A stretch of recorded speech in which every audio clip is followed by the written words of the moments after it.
Manners makes man. To be honest, until researching this video, I had never thought about which way the tines of the fork point, but I'm always learning something new. Welcome to YD. Why do Germans do things the way they do? Since the overwhelming majority of responses said, I shouldn't bother with food anymore, let's look at table manners instead. It's probably common knowledge that people in Europe eat with knife and fork. This may be a matter of course for some, but in other regions people eat with chopsticks, with their hands, or use knives and forks in a different way than in Europe. There is a difference here between American style and European or continental style. In short, the style was started in France, spread throughout Europe and then to the colonies and North America. By the middle of the 19th century, Europe had evolved into today's standard and the USA stuck to the old method. Serving, for example, which originally began with numerous bowls of all kinds of food in the Middle Ages, developed differently according to Galen's doctrine that everyone could eat according to their mood. It was not until 1830 that the Russian Prince Kurakin had today's menu served, which also became widespread. Today let's take a look at a typical meal to which one is invited, how a table is set and how one sits at a table. Leave out specialties such as lobster tongues or similar specialties, I've never used them myself. Typically this cutlery is placed on a table. The fork, the knife, the tablespoon, possibly a dessert or teaspoon, and a cake fork. At home you typically have a cutlery set that is sufficient for 4, 6 or sometimes 12 people, rarely for more. In the past, good cutlery was made of silver, like here, which has the disadvantage that it can tarnish those dark spots. You had to polish it again and again. This is also where the specialty of non-cutting potatoes comes from. Modern cutlery tends to have thinner handles, older cutlery has thicker handles and is sometimes larger. The large fork usually has 4 prongs, the cake fork only 3, whereby one prong is often thicker to divide the cake. The knives sometimes have a serrated edge, which is particularly the case with steak knives to cut the meat better. This knife is a fish knife. Fish should not be eaten with a knife, and this knife is used to break it, but not to slice it. Young children in Germany start eating with a spoon at the age of 1 or 1.5, and depending on their progress and interest start eating with a knife and fork at the age of 2 or 3. Children have their own cutlery, and there used to be sliders instead of knives for the little ones. Let's start with the seating. If there are place cards, like at a wedding, the seating is clear. If you have a free choice of seats, the man sits on the left and his female diner companion on the right. During the meal, you don't lean against the backrest and your upper arms rest against your body. My mother used to practice as a child that the upper arm were against the body by putting spools of thread under the armpit. If these fell out during the meal, the arms were not attached to the body and the meal was over for the child. In any case, you should make sure that you don't bother your neighbor with your elbows. The forearms can rest on the table, but not the elbow. Especially when eating, the forearms should rest on the edge of the table at most. The hands always remain above the edge of the table. In Europe, people do not put their hands in their laps while eating. From a certain age, children have their own seats, sometimes their own table. Small children are given a high chair near the person who is supposed to help them eat. How to set the table. Fork on the left, knife on the right. The advantage of the German word is Gabel ends in L as in left and Messer in R as in right. Depending on how many courses there are, a soup spoon and dessert cutlery, like a tablespoon or ice cream spoon or a fork cake, are also added, also in combination. For spaghetti, there is often a combination of fork and spoon without a knife. To be precise, the soup spoon is placed to the right of the knife and the dessert cutlery is often placed above the plate. Apart from the knife and fork, you can play around with the positions of cutlery in private households, especially if there is not enough space. In good restaurants, of course, cutlery is set correctly. If there are several courses, the cutlery is used from the outside to the inside. Like first the soup, then the main course with knife and fork, and finally dessert. If there is another fork to the left of the large fork, this could be for salad first, but you rarely find this in a normal household, rather in upmarket restaurants. In a private household, you start eating when the person who has prepared the food is sitting down, often the housewife. There is the request, start already, but this should only be done if a person is still preparing food like pancakes in the kitchen or still grilling when barbecuing. Otherwise, this only really applies to children or people who have to eat and set times for medical reasons. At large events, you start when everyone at the table has had something to eat.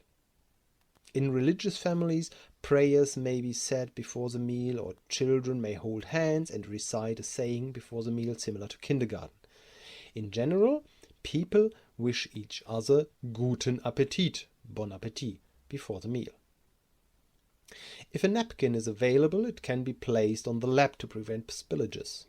The napkin is typically not pushed into the collar, which is only done with children. If you're eating spaghetti, for example, and are afraid of splashing the sauce over your shirt, you can think about what is more important. Otherwise, the napkin is used to dab your lips before you drink from the glass with greasy lips. When eating, you sit upright and bring the food to the mouth without leaning forward. The spoon is gripped like a pen and held in the right hand. You should try not to shuffle. If the soup is hot, you can blow on the spoon to cool the food. If there is spaghetti with a fork and spoon, I hold the fork in the right and the spoon in the left. Then I help the pasta to turn around the fork by turning the fork in the spoon. In Italy, you only do this without a spoon at the edge of the plate. If there's something else without a knife, the fork remains on the right. Typically, however, the knife is also covered and then the fork remained in the left hand. The knife remains in the right hand. The knife, or both, are only removed from the hand for drinking. So you cut a piece of meat or push some food on the fork and then bring it to your mouth. If you take used cutlery out of your hand, you put it on the plate, not back on the table. If you want to continue eating because you're just having a drink or waiting until you can fill up again, cross your fork and knife on the plate so that you can pick them up again and continue eating.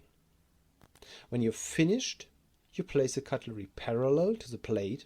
In a restaurant, this would be the signal to clear the plate.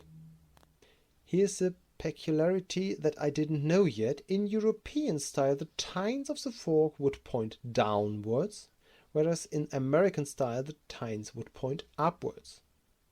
When you bring something to your mouth, it should always be so little that you can get it into your mouth easily and, if possible, be ready to take part in a conversation again after chewing a few times. It is impolite to speak with your mouth full. If it is unavoidable because you have just put something in your mouth and have been asked a question at the same time, you can put the knife down, hold your hand in front of your mouth with the palm facing your face, and answer to avoid a long pause. It is advisable to always have something in your glass so that you can drink quickly in case the bite was too hot or you choke. If you can help yourself, don't fill your plate too full. It's better to take something later. It's not necessary to take something you don't want. If you have been served a full plate, you only need to eat what you want. If the host was not aware of this, you can also say that you are a vegetarian, vegan, or have another dietary requirements. Based on the cutlery and the associated courses, you can also estimate how much you can eat in one course so that you can still eat something from the next course. Sometimes we also ask if you would like anything else. It's okay to say if you want something else. When asked, Germans are honest enough to say that they didn't like one or two things. On the other hand, German food is rarely incredible, indescribable, awesome, or the best you've ever eaten. In some regions, a Bavarian passt schon, fits the bill, or kann man nicht schmeckern, can't complain, is honest praise. Sometimes people also eat with their fingers in Germany. I also eat my bread with my fingers. If you get a particularly large slice in a restaurant that would sag in your hand, then you can also use a knife and fork. I always eat bread rolls with my fingers. If the bread is served with the meal, you naturally also hold it in your hand. Sometimes you can use it to push food on the fork instead of using the knife. Poultry, chicken wings or chicken legs can also be taken in the hand. Then use a napkin or a special cloth to clean your hands afterwards to avoid touching the glass with greasy fingers. If there's fruit, you can also take it in your hand, as well as dry cake, muffins or biscuit or cheese, which you can finish off with.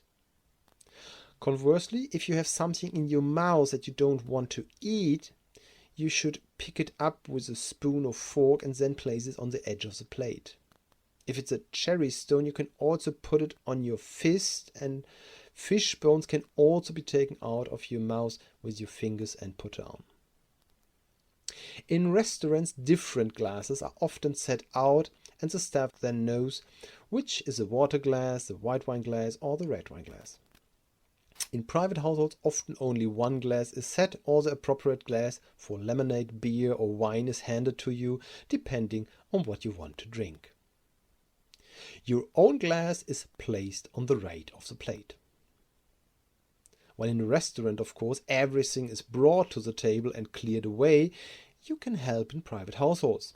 You quickly realize whether the host wants to serve you in full or whether you can help out. Simply ask if you can get a refill or if you can take something back to the kitchen when the course of meal is finished. Men are also allowed to do this. It's not like you're breaking your back. If you're invited to dinner, you have to think about what is planned. It may well be that you can simply stay for the next meal. This is then more spontaneous and you get the normal lunch or dinner that the people would have eaten. If you are deliberately invited to a meal, it can also simply be a nice get-together. Perhaps you are invited to a lunch or dinner for four, alone or with company. If it's part of a celebration, such as a birthday, communion, confirmation or wedding, you can assume a more upscale ambience, whatever that means, especially for one-off celebrations. If the invitees are very rich and have a house, perhaps a mansion, this is a different kind of upscale ambience than if you are invited by students. You understand what I mean? If necessary, just ask if there's a dress code. Simply offering to stay for dinner is a good opportunity to get to know each other better. So why not invite nice people again? Question, remarks and comments, just leave them in the comments. Thank you for your attention. See you in the next video.